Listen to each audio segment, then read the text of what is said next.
long time ago, in a galaxy far, far away.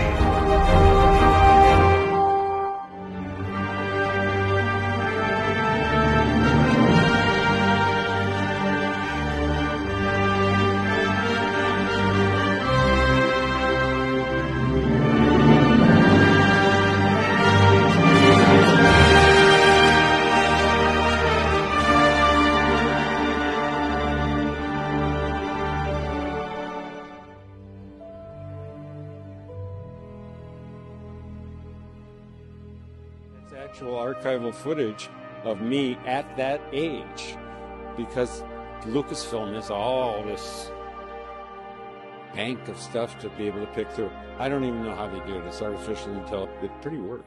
So the reason why I added the deep fake of Harrison Ford being interviewed about CGI is because I wanted you guys to see what it would look like done well. And right now the debate at Lucasfilm and within Disney is, do we spend the amount of money we would need to do a deep fake of Harrison Ford, Carrie Fisher, and Mark Hamill for the Heir to the Empire movie, and I guess The Mandalorian and Grogu. And I think the debate is well worth it. I see the merits of using it because you're not losing any consistency. However, last night, Sparrow got back, or yesterday Sparrow got back to Cameron, and he posted the scoop that evening. And I read it, and I looked at it and said, okay, this is what's going on. And what's going on is very interesting. There are 3 items to talk about. And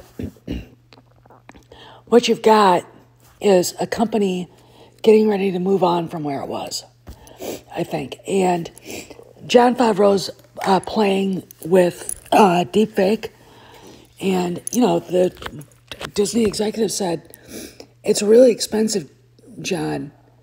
You're spending a lot of money on that." Okay, fine.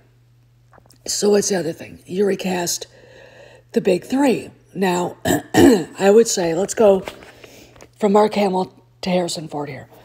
The kids that played Luke in underneath the CGI looked enough like him to where if you used deepfake, you wouldn't have to use a lot of it.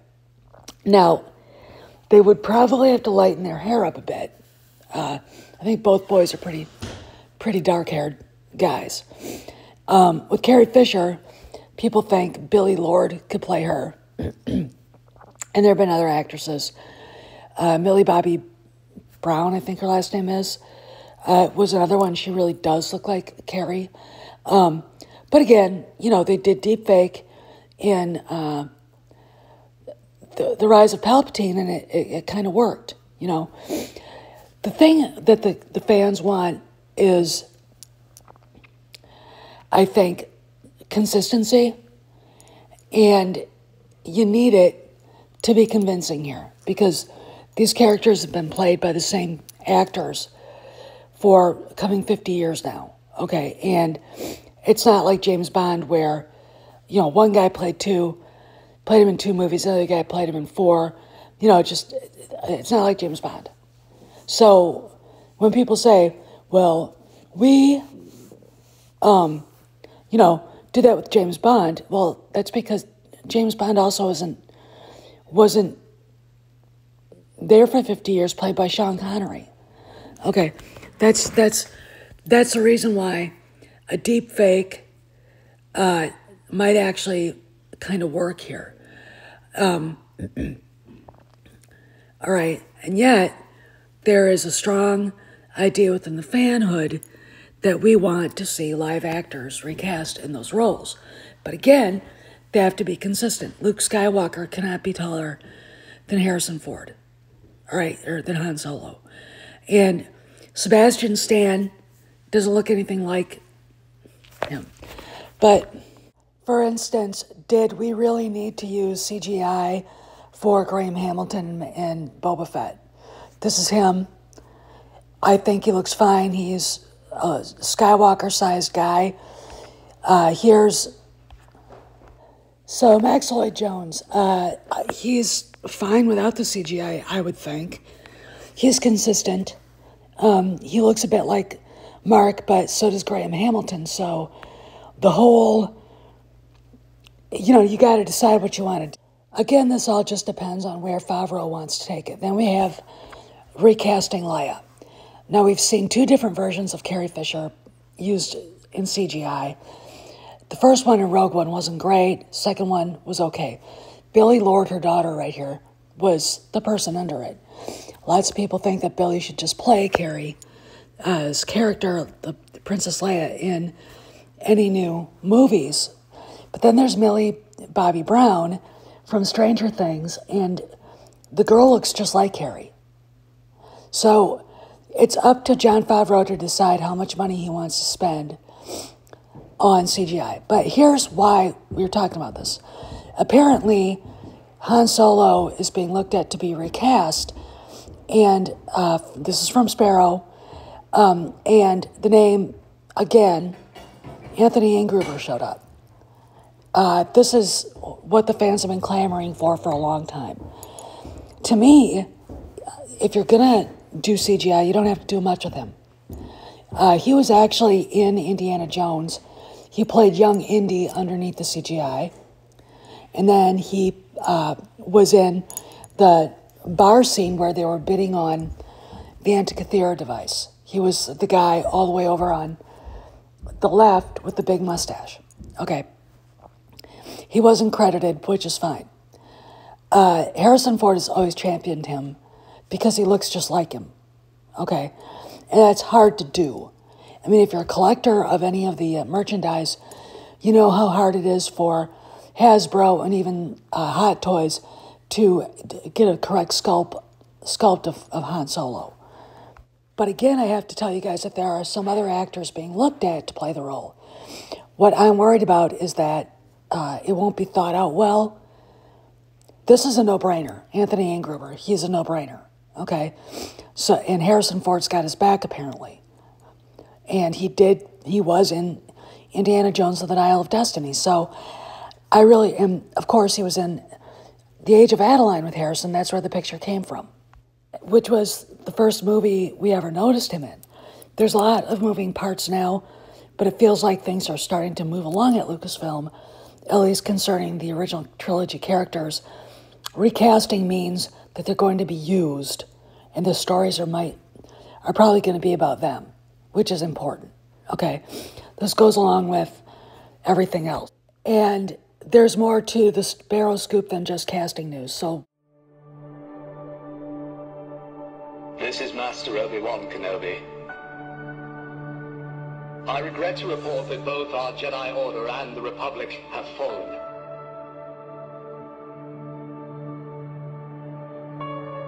With the dark shadow of the Empire rising to take their place.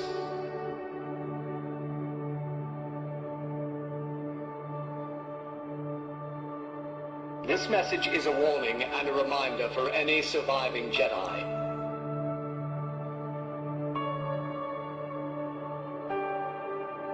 Trust in the Force. Do not return to the temple. That time has passed. And our future is uncertain. We will each be challenged. Our trust, our faith, our friendships.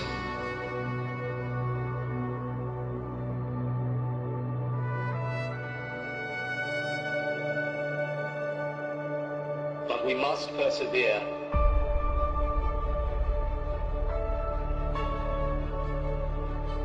And in time, a new hope will emerge.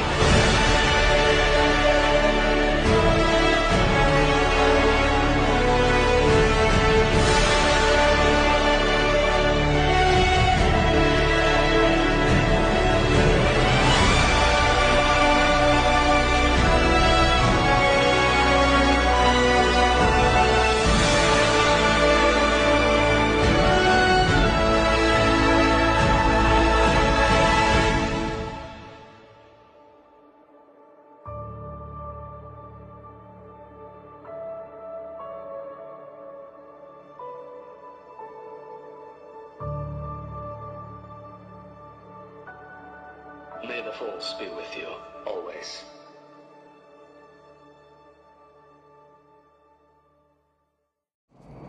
Bill, what? Strange things are afoot at the Circle K. So with the story that Stephen Knight has left the Star Wars project that the Rey movie was supposed to be, it's all over Lucasfilm. They're all talking about it. And it leads everybody to start thinking about the other players in this, the ones that Kathy wrangled to try to save her job.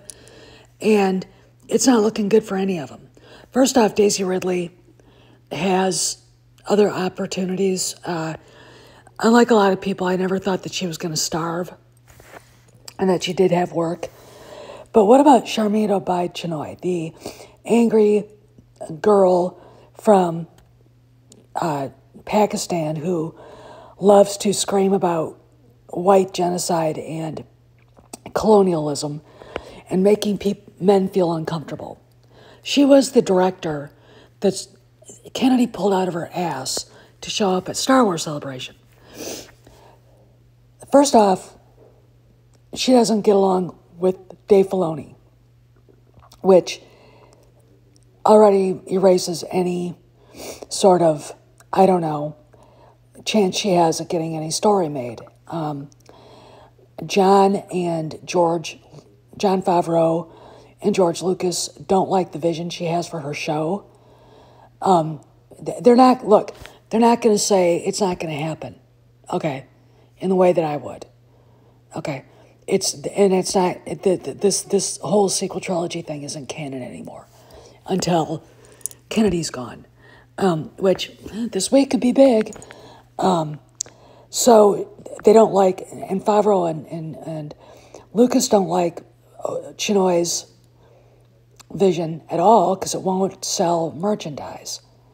It won't sell toys, which is exactly a George Lucas saying right there, okay? And she doesn't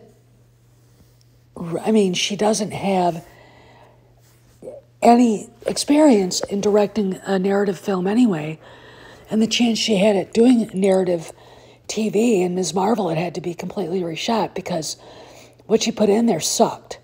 Okay, so here's the deal. This show isn't happening, okay? This show is not happening at all. And we just have to move on from it. We have to stop talking about it. I know a lot of people on the SJW MPC side, like Molly Damon, are upset, you know. But then here's the other thing. No layoffs, they're frozen, and yet they will eventually come. Now, guys like this dude are contract players. Their contracts are probably going to be run out, and they won't have a renewal. Okay, so there's a lot of stuff going on. Okay, these three guys looks to me like they're well in control of everything. You know, we've got other YouTube channels saying Kennedy is still begging to get her contract renewed. And no, I think that she was part of the hit piece in the New York Times on Iger. And I think that that blew up in their faces. I'm going to tell you something.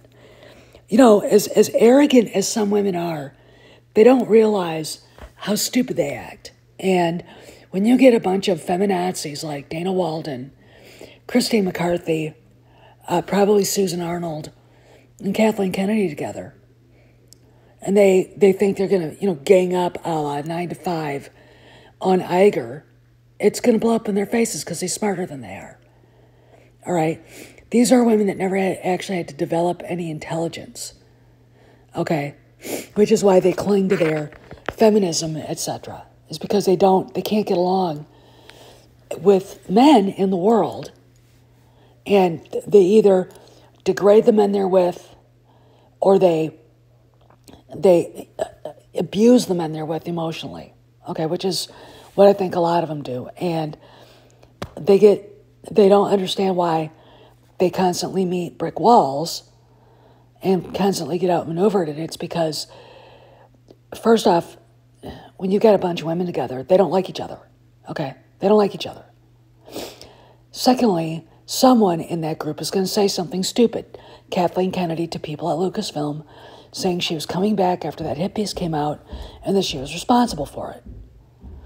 If you think that we know about it, you know damn well both James Gorman and Bob Iger knew about it when she went cocked off. I'll tell you something else. The people she told probably told both Favreau and Filoni what she said. Okay? We're dealing with people who aren't smart.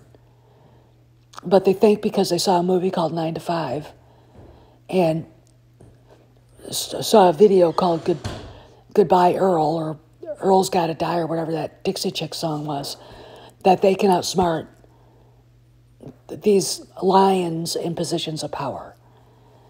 The only time a woman can do that is when she's solitary and doesn't let anyone know what her game is. Okay? That's the only time it works. But you guys, the next week is going to be huge, and we just got to hold on tight. Okay?